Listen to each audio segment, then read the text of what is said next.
The information and education material contained herein is meant to promote the general understanding and dialogue of GAN's processing.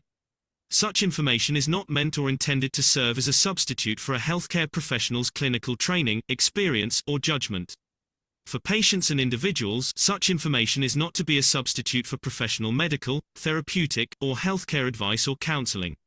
For medical issues or concerns, including decisions about medications and other treatments, readers, viewers, listeners should always consult their physician or, in serious cases, seek immediate assistance from emergency personnel.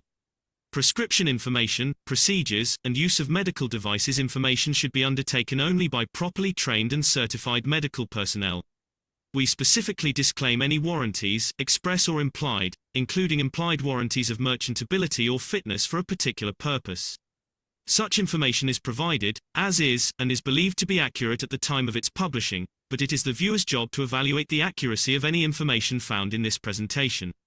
Every case presented is of their own experience, applied by themselves for themselves, and it applies to their case only. Every person experiencing health problems should seek professional medical advice and consult their course of treatment with a doctor. The processes of plasma balancing described herein are a natural process which supports the body but does not replace medical advice or therapies one is already subject to.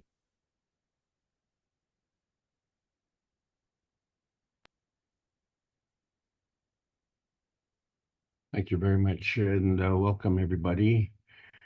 We are going to see if we can get this process going. This is the KISH American Knowledge Team meeting in of 2024, and we are on the Sanya conference weekend. And as we see that we've been talking today about how important this conference is because it is a watershed moment.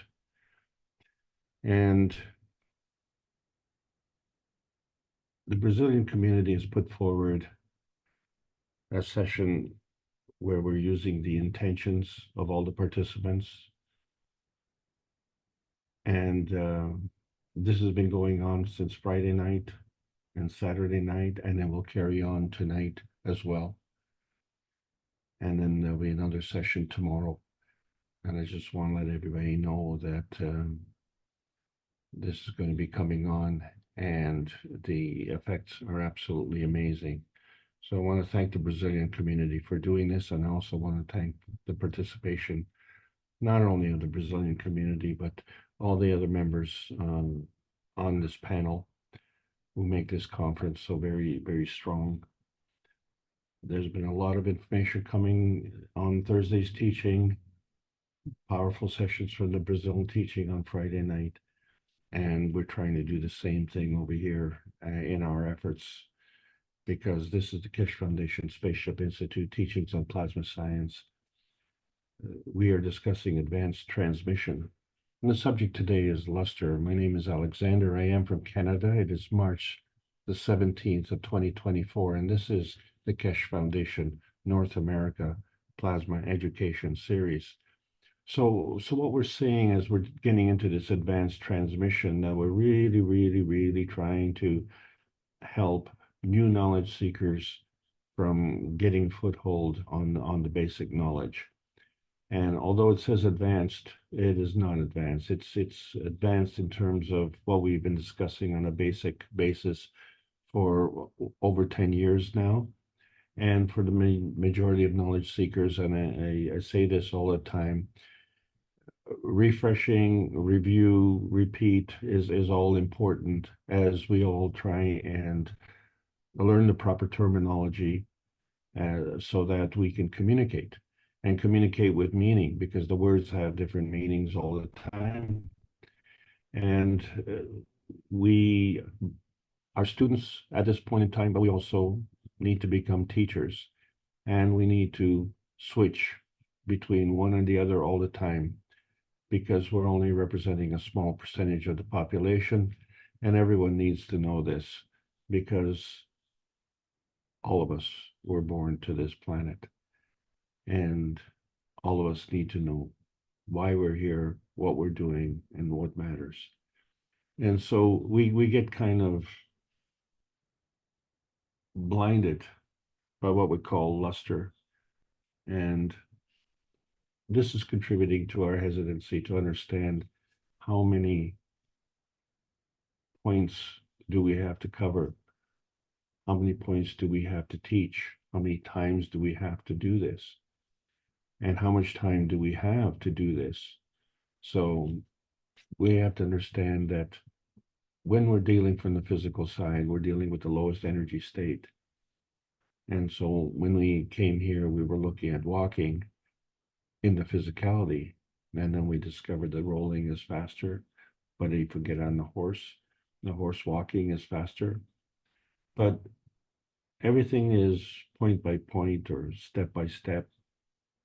And how many steps and how many cycles and how many points do we have to make until we get it?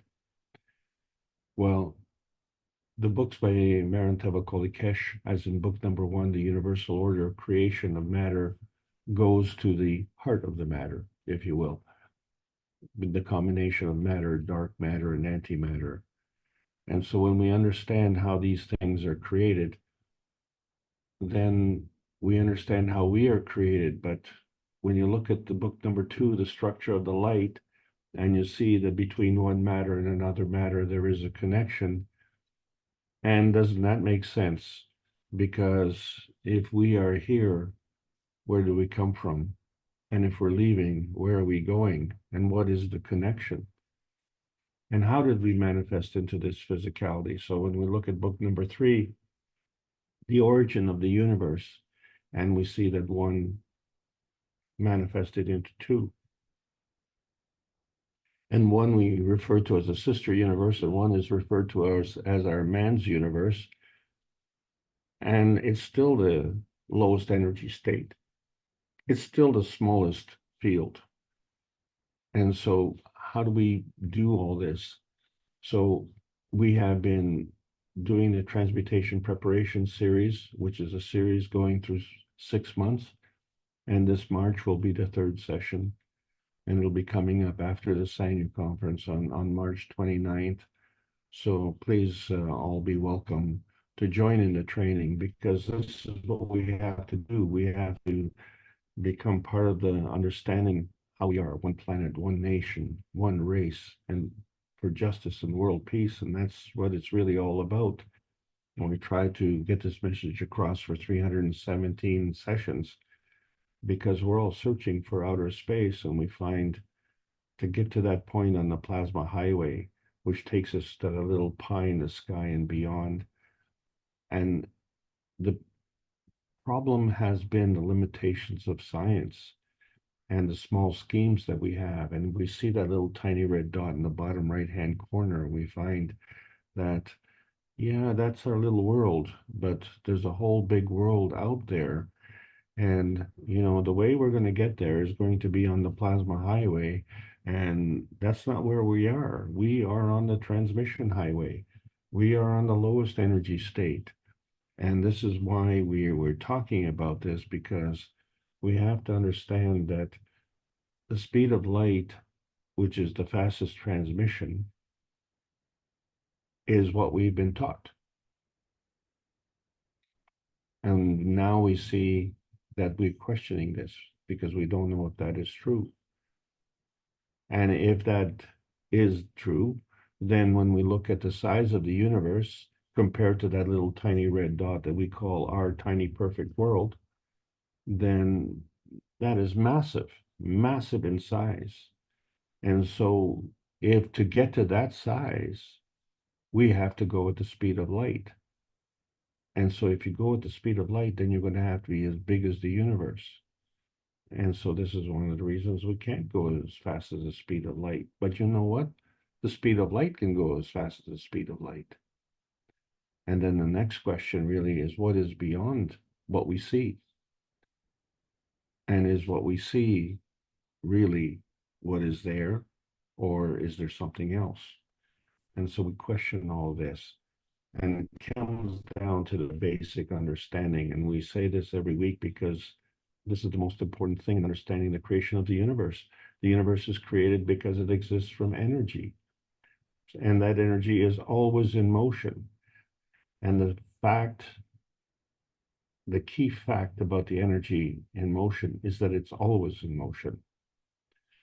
And so it's always positive.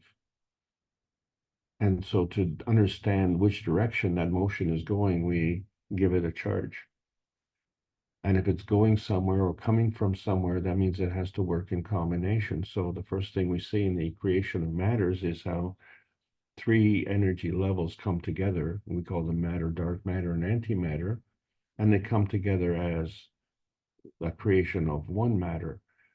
But then, as we say, it came together from somewhere, and then it has to go somewhere, and it has to be then in combination with something else, another matter. And now we can question is how do we transmit that energy? And if we are in the physical state, then that is the lowest energy state. And that's what we did in the cups of life. We created the GANS material by applying physical principles of physics.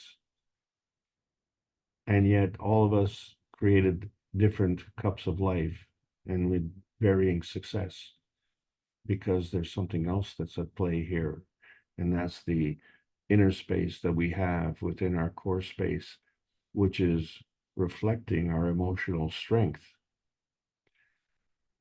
But is it reflecting our emotional strength, or is it exhibiting our emotional strength? And so when we look at this radiance manifestation, is that what we mean by luster? Is when we look at this GANS radiation, which we actually can't see because it's non-visible. What we can see is the GANS, the CO2 GANS, and the calcium carbonate GANS, and the zinc and copper GANS. And we can also see the water GANS and the amino acid GANS. But they all have a different texture, a different kind of message. And so we've seen that in terms of three dimensions, we're talking about transmission, which is rotation, and transition, which affects the y-axis polarity, and the transmutation, which is the field strength. But when we see that these are all the key dimensions of transmission, that we cannot have the full medium that we need to facilitate transmission without the combination of the X, Y, and Z axis, which is exactly the way the book number 1 has shown the coming together of the matter, dark matter, and antimatter.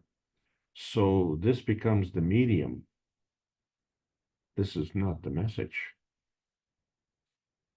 And so when we look at luster and exactly what it means, in terms of geology, this is a way of describing the surface of any particular type of mineral and how it reflects light differently from other minerals. So this helps us to tell minerals apart.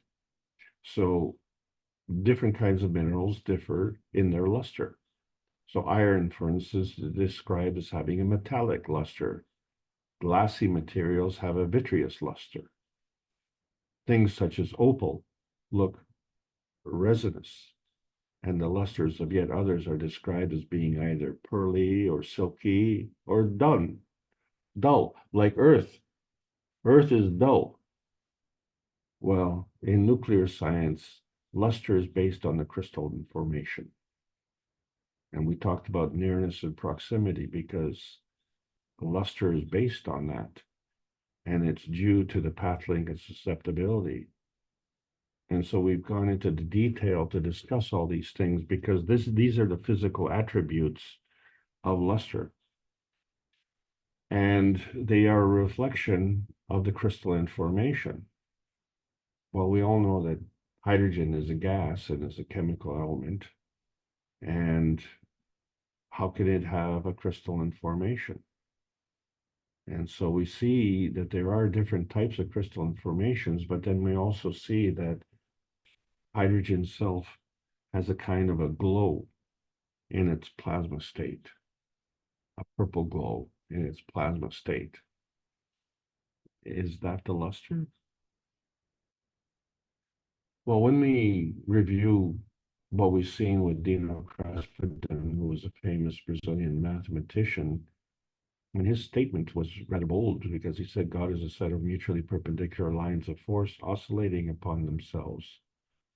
So when we look at the basic square and we see the relationship of the x-axis, y-axis, and z-axis, and if we follow a path from one corner to the other corner, in order to not cross over the paths and follow the edges of the cube, we find that there are different paths. So the yellow path, the orange path, and the red path are different. And what's interesting is that if they flip, then they have a different appearance. So they're asymmetric in their nature. And then there's this other chemical we know is oxygen. And it is in a cubic form. So when we take the hydrogen in its hexagonal form, and we take the oxygen in its cubic form, then we create water. But as we found that if we slightly rotate the cubic form, it becomes a hexagonal form. So this becomes our point of view. But we find that oxygen and hydrogen have an affinity. And so the natural solvent that we have is water. It's a universal solvent. And we find that there is a physical water and there's a plasmatic water. And we find that if we take a bottle of water and we agitate it vigorously for about 20 seconds, 25 seconds, it creates a charge. It has a higher energy. It actually becomes plasmatic. And so we can drink that. We also find that if we add the water to the GANS and let the GANS settle, and we just take the water from the top and we can drink that and we can get new types of energy. So this becomes fundamental to our existence. So when we look at the cubes, however, there are different types of cubes, what we call closed-packed, body-centered, face-centered, distorted cubes, and diamond cubes. So these are all part of the cubic families. And so when we look at crystalline structures, and we see that there are also other types of structures, which we're not going to go into detail at this point, but they're orthorhombic structures or rhombohedral structures. And, we seem to discuss as if they were primitive hexagonals or primitive cubic, as in hydrogen and oxygen. And then we have more structures which are, shall we say, more stable. And so when we look at the periodic table, and if we look at it in the structure of crystalline forms, as opposed to the tables that we've been looking at, which basically dealt with mass, and we can see that the mass is still there and it's a numeric sequence. And we see the nomenclature for each of the elements. And we see by the color how it's associated with the crystalline structure. And so we get another pattern that we have here. And we see that for a lot of the table, we have body-centered cubic structures. But then we have certain elements that are really, really kind of different, such as the green structures, which are orthorhombic structures. And then, of course, they're still cubic, but there's a lot of face-centered cubic right in the middle of the periodic table of elements.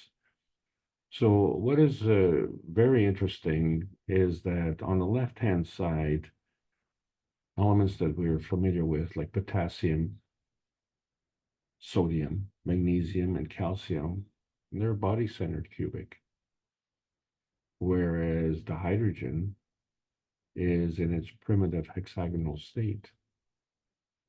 And then when we look at the right side, we find that they are face-centered cubic.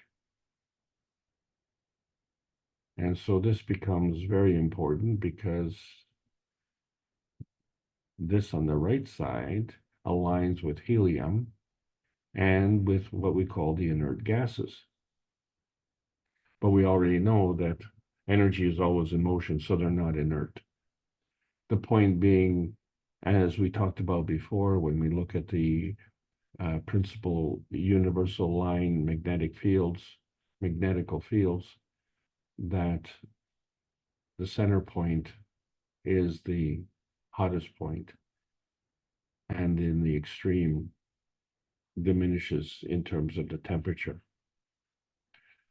But when we look at the GANS connection, we find that when we flatten the fields, we create this shimmering, the same kind of shimmering that you see on a hot summer day as you're driving down an asphalt road, and in the distance, the dullness of the asphalt is replaced with kind of a shininess. And that's what it is, it's the flatness. And so if we take this shimmering flatness and apply it to this vastness of outer space, and we come to a real anomaly here, because we find that if the energy is traveling at the speed of light, and in the straightaway, it can travel, but then it comes to a sharp turn at the end. And if we look at Formula One racing, and when we look at how they approach hairpin turns, we find that the speed has to slow down, the corner has to be navigated, and then the speed has to be picked up again.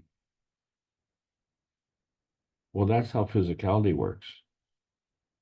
But that's not how plasma works, because despite the flattening, the speed of light is constant. So therefore, as the speed of light approaches the corner, it doesn't slow down.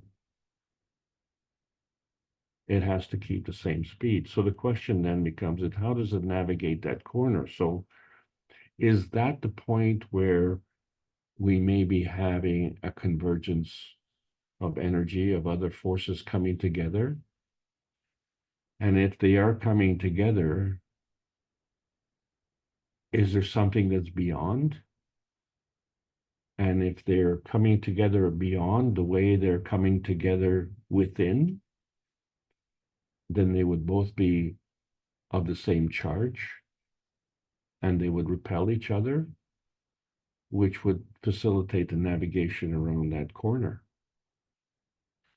And this becomes very important when we're discussing this shimmering flatness, because there are three ways it can go. It can go around the corner in a straight line, or it can go in a loop-de-loop, or it can be deflected by the energy coming from the outside.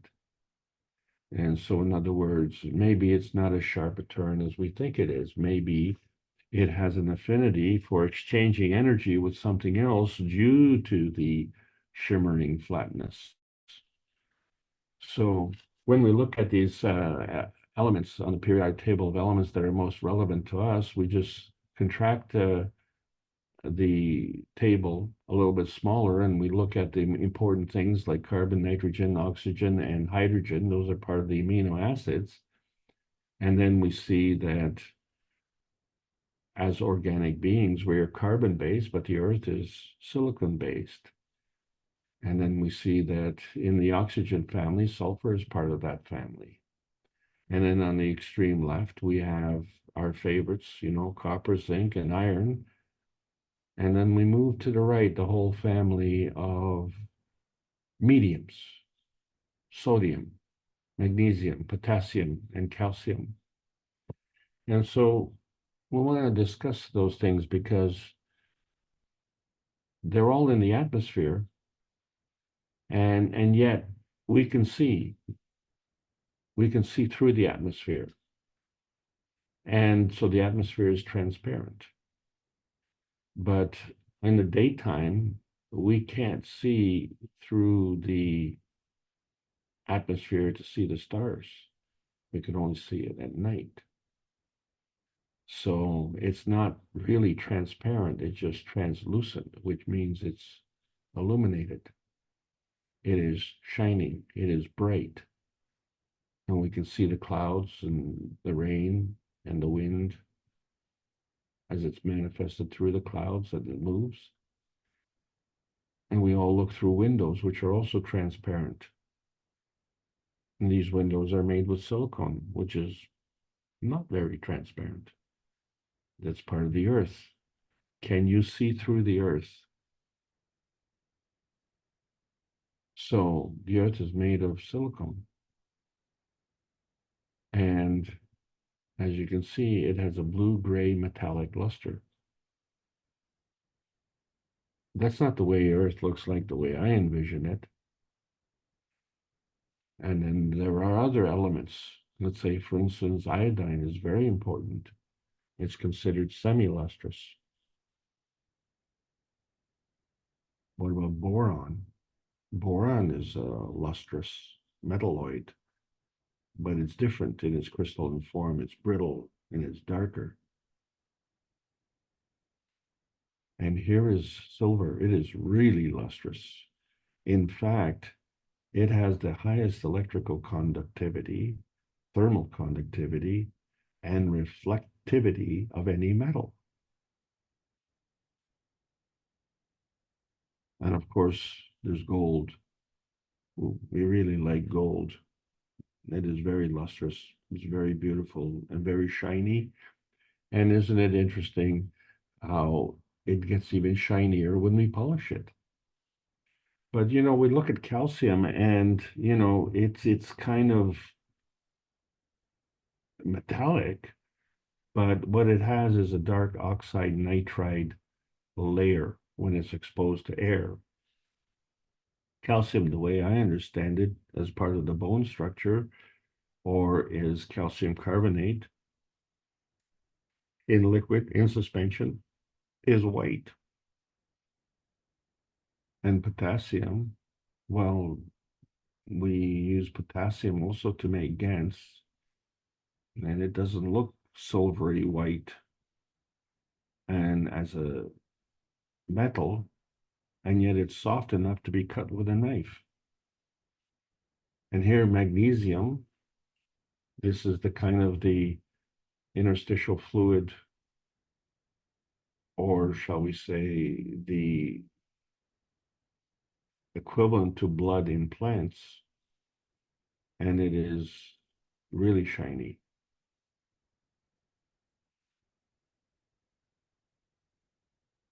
Then, of course, there's sodium. We know that sodium was a metal. It has a silvery white, but because it's a highly reactive metal, we need to take care of it. It's highly flammable. But as you can see, it has a grain and it has luster. Not really bright, but zinc is much more shiny. And as you can see in the cube there, how shiny it can get. And this is part of our emotion. Are we emotionally shiny? What happens when someone comes to the party and they're the life of the party? You say they have a glow. Excuse me. Does that glow come from the fact that maybe they're drunk? They're alcoholic? Or is that glow because their soul is glowing and it's causing a shininess of their face And what does that mean exactly? And then there's copper. Copper is part of our physicality, and it's pretty shiny.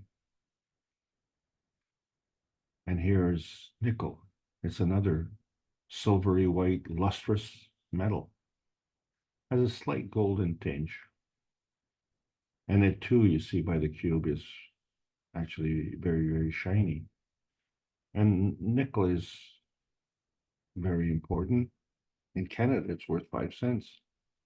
But iron is a chemical element, and it is the most common element on Earth. Shall we say by mass? And it forms much of the Earth's outer and inner core. And then we have a really shiny metal. It's mercury.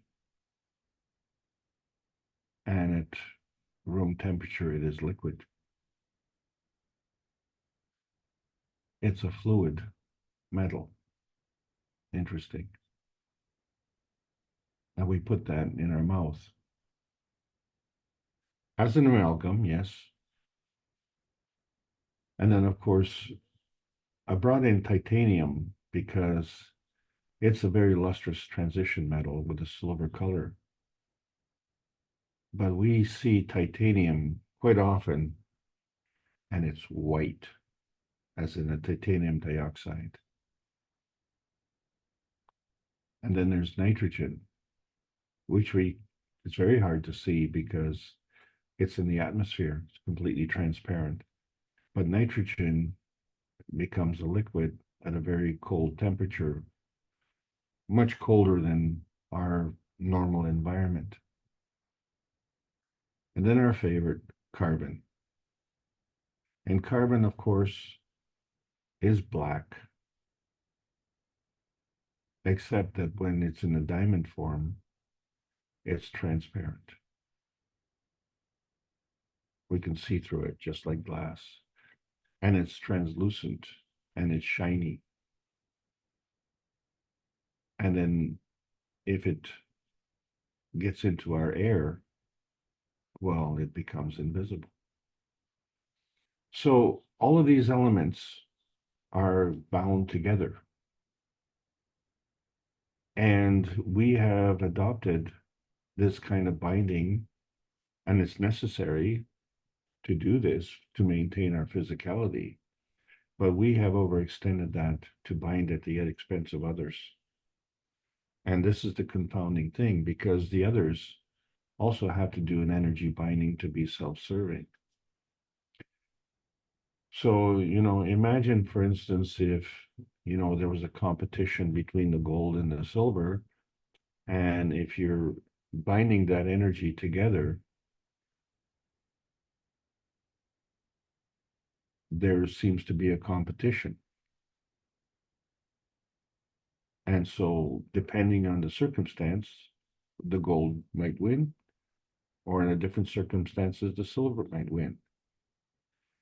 But that's not the only two elements that are involved. There are other elements that as we've just described. And so all of these come together with the basic forms of transmission, I'm sorry. X-axis, Y-axis, and Z-axis, where the X-axis is the rotation of the planet, the Y-axis is the polarity, and the Z-axis is the field strength, which gives us the roundness and the spherical structure of our Earth. But as we know, the Earth is not perfectly round, it's kind of flattened at the top and the bottom.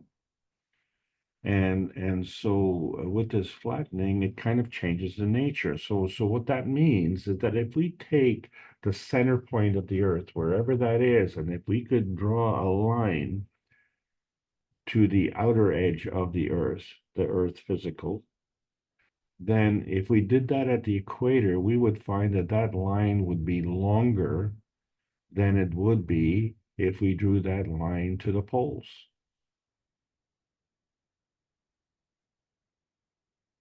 So in other words, the diameter across the pole or along the pole from the north to the south is shorter than the diameter along the equator. And yet, the Earth is gravitational in both directions. So this discrepancy is what creates the uniqueness of the various things that are interacted with these planes by axis of transmission. And then we take these forces that come together from the universe, and they come together and they create the two dimensions that we start with, the x-axis and the y-axis.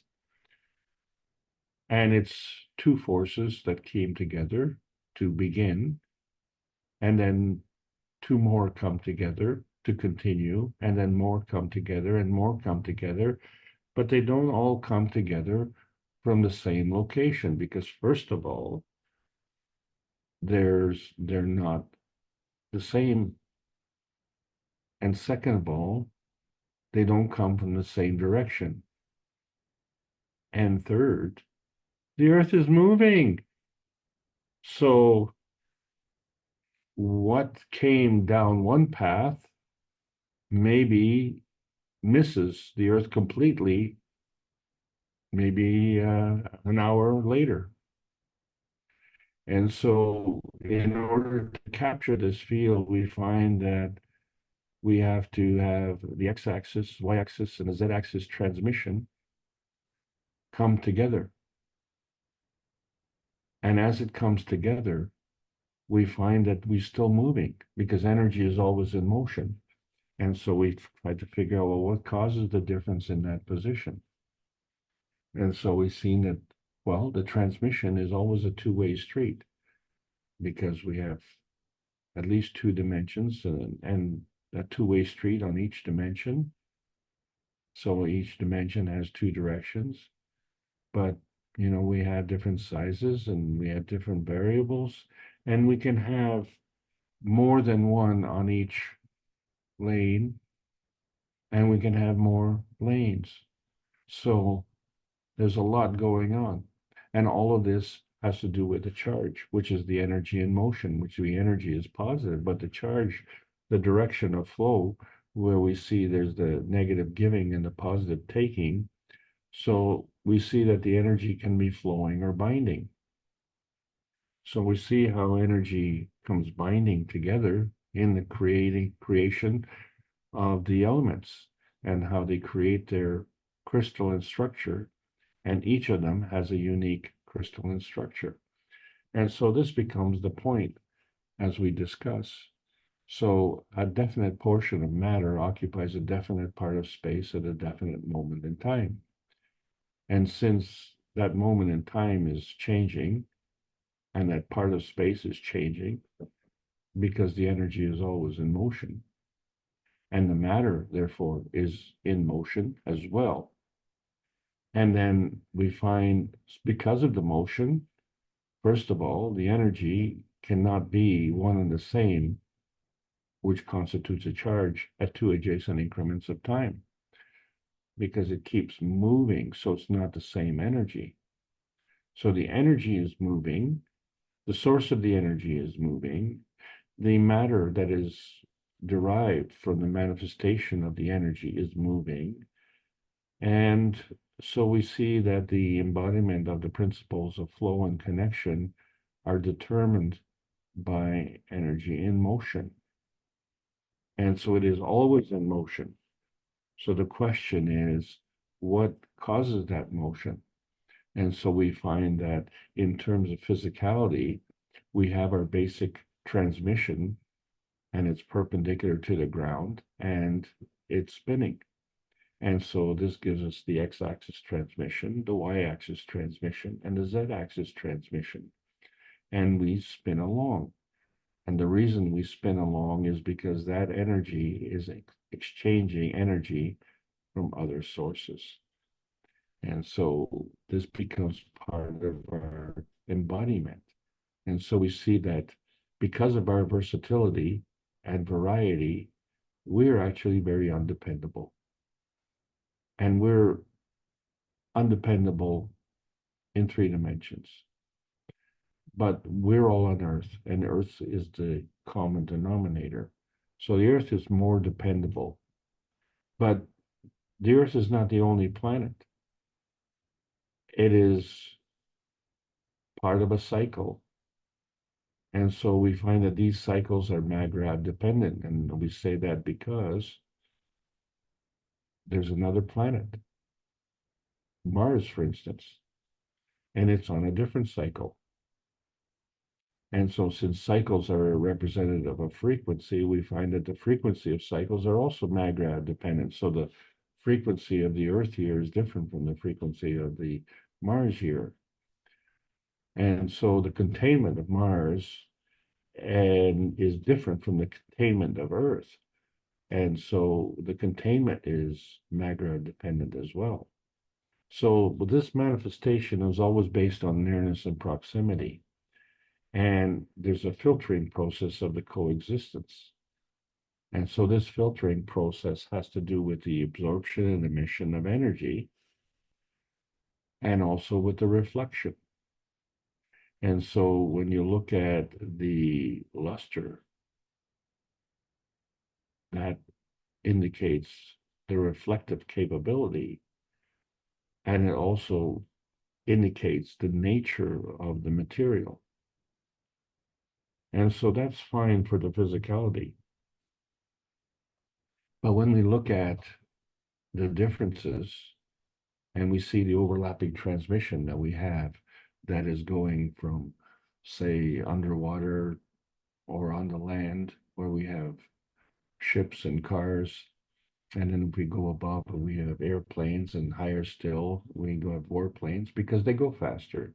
And then higher still are satellites because they go faster.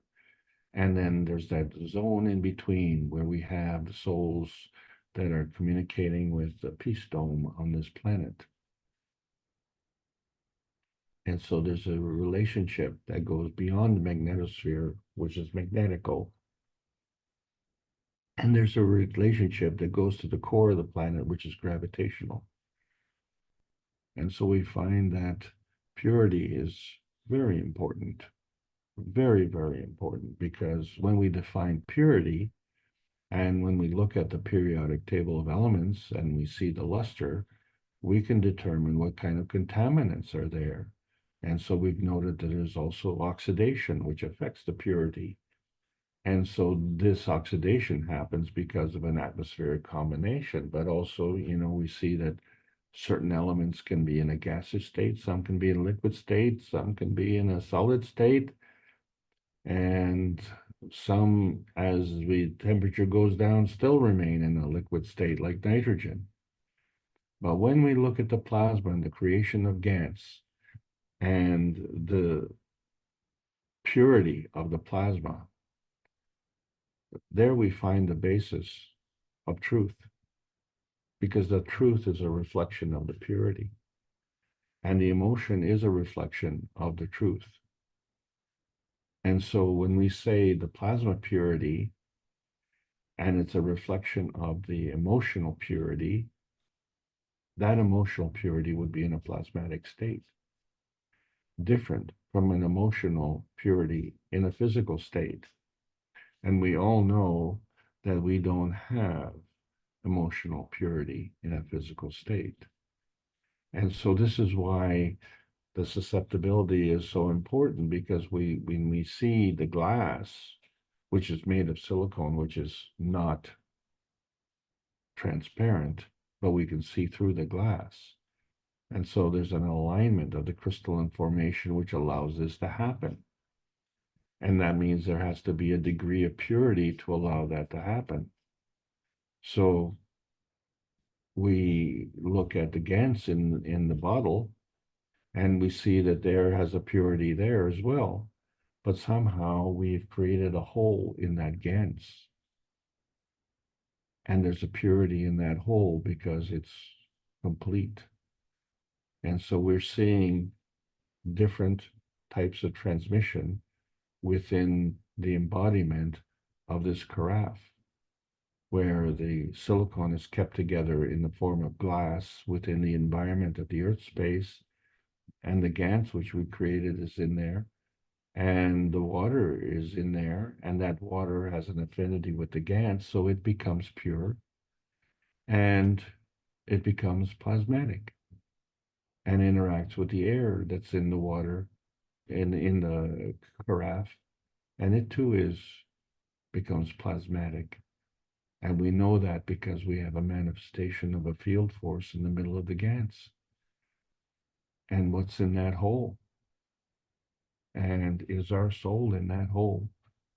And is that the manifestation of the soul? So it's not shining, it's transparent. And when we say, are we shining? Do we have a glow? Well, it seems like the X-rays can pass right through us, and they can see nothing except for the bone structure, which is made of calcium. And the only other things that it can see is things that have hardened, things that have materialized. And so we see that the heart materialization precedes the brain, and then the brain follows. And then we've been discussing the new plasma technology and how we've been sharing our intention. And so we see a vision, and we call it the Sanya vision, because what we have is the fields coming together through this vision, utilizing the so-called inert gases and the hydrogen. So this is all part of the transmission. So the transmission involves the release of this binding energy, and it precedes the retrieval of the beneficial energy. So field release precedes field capture. The giving precedes the taking. The emission precedes the absorption. And motion cannot exist without the coexistence, because emotion is a product of existence. So motion and coexistence reside in both matter states. And so therefore the plasma state is the dominant state, and it precedes the physical dominant state. The problem lies with us, because we are so dimension centric. And so it's definitely not man space. It's probably Earth space, but is it? It could be sun space, but whatever it is dimension space. And it has to do with the proximity and the nature. And so that is reflected in the pressure and the luster. But what's the messenger? And so we find that our dominance is based on the feedback messenger: sound, light, heat, pressure, and luster. This is what is dominating our life. And so we become feedback dominant. And feedback dominant is the physical domination. And so we create the GANs through the gravitational nature of our physicality. If we could reverse that and manifest the GANs through the magnetical feeding energy, then we would be part of the new plasma energy. And we are, because we are here. We were all born. But what we need to do is to understand more about what we are, who we are, and what exactly we're doing. So we've introduced the Kesh Space Plasma Research Teams, and they'll be operating and doing the research that we all need so that we can have more choices. On the one hand, in the post-November the 11th, 2023 era, we have no choice. The only way to get into the outer space is to understand the transmutation space. But we do have other choices because we have this beautiful earth space and that graceful inner space. And we can transcend all of these spaces. We just have to understand what it is that we're transmitting. And so as we're in the advanced transmission stage, we have to understand how does this greater oneness come together. And as we've seen in the 529 Knowledge Seekers workshops, representing over 10 years of teaching, we are at the point where we have transcended the limitations of nuclear science. And so we welcome the world to the Sanya conference. And thanks to the Brazil Knowledge team, we have all been able to share through the transmission energies and transmission fields that have linked up with the plasma dome around the Earth. And so we will be there every day for the 4 days. And it's very easy. All you have to do is be truthful with your intention. This is the Keshe Foundation Spaceship Institute teachings on plasma science. So we welcome all the beautiful knowledge seekers. Remember the purpose. There's a world peace treaty. That's the only way we can get into the outer space. You have to sign it with true intention, with true meaning, because we're cornered in a two-dimensional universe.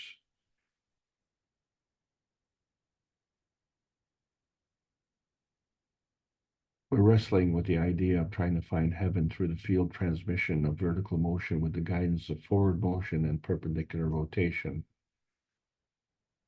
And we're feeling the pressure of the third dimension of truth. But the lustre is the message manifestation of the physical transmission dimension. And plasma science needs to continue to be delivered daily in exchange for peace on Earth. So welcome to the new outer space age, and stay tuned for the next exciting episode. Thank you all for listening. I hope you enjoyed this session. Is there anyone else who has any comments that they'd like to add, perhaps?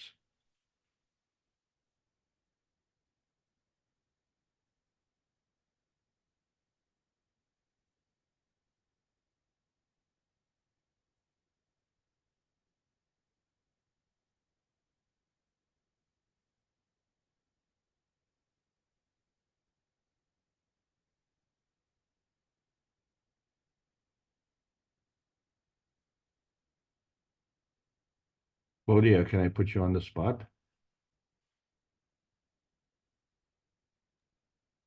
Oh, yes, please. Did I do well to incorporate your Sanya vision? No, you did it very well. Thank you. Is there anything else you'd like to elaborate with this vision? This vision came to my mind that that's a place that will be in Sanya, that the knowledge seekers will walk around in a room, empty room, and must be have these magraphs around the room, and like the cosmic rays material in upstairs, up the heads of the knowledge seekers. And and my imagination was that. So if you want to clarify, thank you. Oh, beautiful. Thank you so much.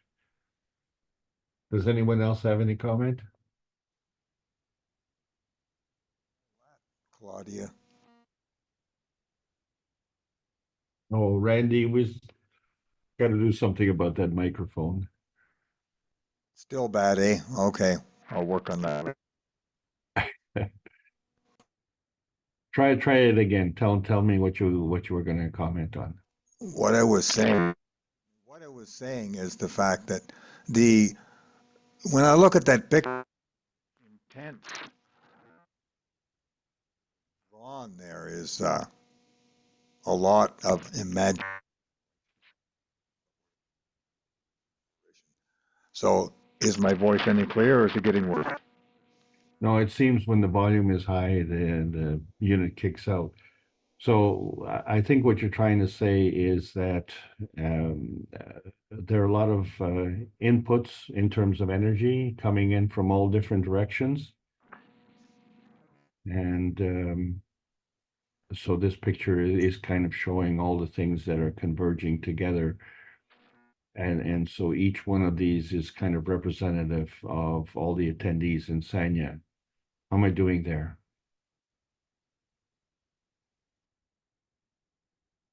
Ah, you just closed your mic. Yeah, very good. Oh, okay, perfect. I heard that. The answer was very good. Okay, well, as you can see, the limitations of the physical technology has been surpassed by the mental gymnastics of all of us. So that's a success story. Elias, what do you think? We should bring this meeting to a close because the Brazil sessions are starting shortly.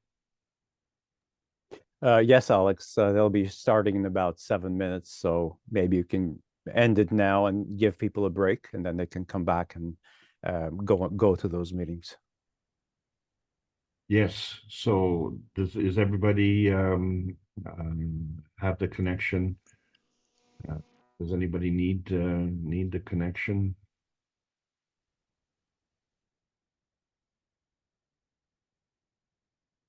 Okay, then.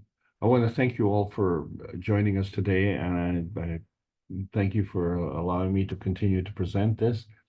And we've had a few technical glitches, but I think we're getting the message through. That's what's important. And I think we all see that not only at this meeting that we can all communicate from different parts of the world, but we're getting very serious about what's happening in Sanya, and all of us are getting together with this, what's happening.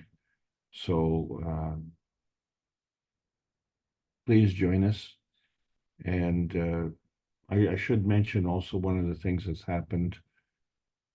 The sessions, although they have a time limit, have been extended gracefully by the Brazilian team. And so they have been running for pretty much, I guess, let's say 12 hours. So even during the meetings that we have an opportunity to all be together, we all have an opportunity to come if it's a little bit more convenient, or if we enjoy the company, enjoy the